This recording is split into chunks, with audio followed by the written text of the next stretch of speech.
झांसी की रानी लक्ष्मीबाई की शौर्य गाथाएं किसको नहीं पता। उनका जिक्र आते ही हम अपने बचपन में लौट जाते हैं और सुभद्रा कुमारी चौहान की वह पंक्तियां गुनगुनाने लगते हैं जिनमें वह कहती हैं, खूब लड़ी मर्दानी वह तो झांसी वाली रानी थी। तो आइए सुनते हैं इतिहास के पन्नों में स्वर्ण अक्षरों में दर्ज रानी लक्ष्मीबाई की हिम्मत, शौर्य और देशभक्ति की कहानी को। नमस्कार दोस्तों, दिव्य मोटिवेशन में आप सभी का स्वागत है। सन 1828 में वाराणसी जिले के भदैनी में मोरोपंत तांबे के घर में एक बच्ची का जन्म हुआ।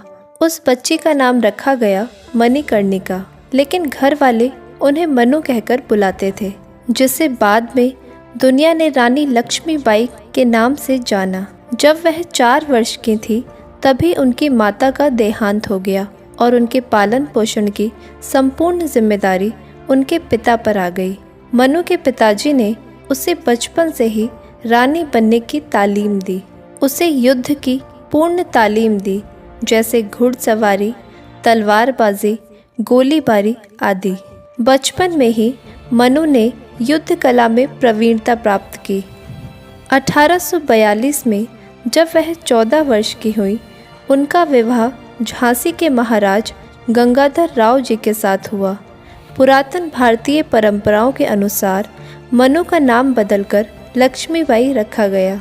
1851 में उन्होंने एक पुत्र को जन्म दिया। इस खबर से गंगाधर राव अत्यंत प्रसन्न हुए, पर उनकी यह प्रसन्नता अधिक समय तक ना रह पाई, क्योंकि महज 4 महीने बाद ही उनके बालक का देहांत हो गया। लक्ष्मीबाई और महाराज बहुत दुखी हुए। पुत्र वियोग में महाराज का स्वास्थ्य भी खराब हो गया। तब रानी ने एक बालक को गोद लेने की इच्छा प्रकट की। 1853 में गंगाधर राव जी ने अपने दूर के रिश्तेदार के पुत्र को गोद लिया, जिसका नाम दामोदर राव रखा गया। लेकिन गंगाधर राव बच्चे के नामकरण के अगले ही दिन चल बसे। अपनी खुद की संतान न होने के कारण अंग्रेज़ी हुकूमत ने रानी लक्ष्मीबाई को झांसी छोड़ने का फरमान जारी कर दिया। गवर्नर जनरल लॉर्ड डलहौजी ने झांसी पर कब्जा कर लिया और रानी को गद्दी से बेदखल करने का आदेश जारी कर दिया। लेकिन रानी भी इतनी जल्दी हार मानने वालों में से कहाँ थी। उन्होंने फैसला कर लिया था कि वो अपनी झांसी अंग्रेज़ों को नहीं देगी। जब अंग्रेज़ी दूत रानी के पास किला खाली करने का फरमान लेकर आए तो रानी ने गरज कर कहा, मैं अपनी झांसी नहीं दूंगी। जनवरी 1858 में अंग्रेज़ी सेना झांसी पर कब्जा करने के लिए आगे बढ़ी। लक्ष्मीबाई युद्ध के मैदान में कूद पड़ी और उनकी सेना ने अंग्रेज़ों को आगे बढ़ने से रोक दिया। लड़ाई 2 हफ्तों तक चली और अंग्रेज़ी सेना को पीछे हटना पड़ा, लेकिन अंग्रेज़ बार बार दोगुनी ताकत के साथ वापस आ जाते। झांसी की सेना अब लड़ते लड़ते थक गई थी। आखिरकार अप्रैल 1858 में अंग्रेज़ों ने झांसी पर कब्जा कर लिया। रानी लक्ष्मीबाई अपने कुछ भरोसेमंद साथियों के साथ अंग्रेज़ों को चकमा देकर किले से निकलने में कामयाब हो गई। रानी और उसकी सेना कालपी जा पहुंची और उनके द्वारा ग्वालियर के किले पर कब्जा करने की योजना बनाई गई। ग्वालियर के राजा किसी भी हमले के लिए तैयारी में नहीं थे। 30 मई 1858 के दिन रानी अचानक अपने सैनिकों के साथ ग्वालियर पर टूट पड़ी और ग्वालियर के किले पर रानी का कब्जा हो गया। ग्वालियर अंग्रेज़ी हुकूमत के लिए बहुत महत्वपूर्ण था।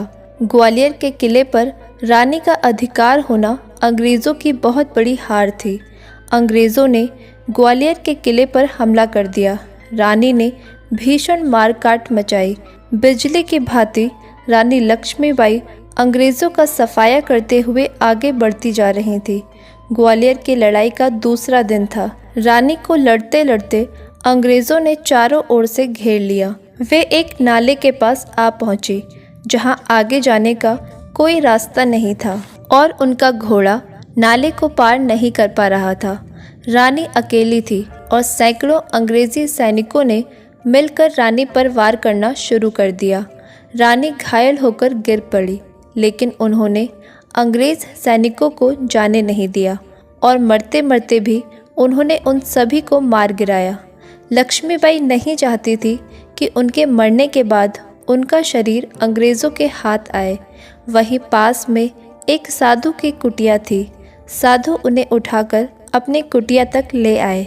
लक्ष्मीबाई ने साधु से विनती की कि उन्हें तुरंत जला दिया जाए और इस तरह 18 जून 1858 के दिन ग्वालियर में रानी वीरगति को प्राप्त हो गई। लेकिन सभी देशवासियों के भीतर वह स्वतंत्रता की अलख जगा गई। रानी लक्ष्मीबाई का जीवन हमारे लिए सदा प्रेरणा का स्रोत रहेगा।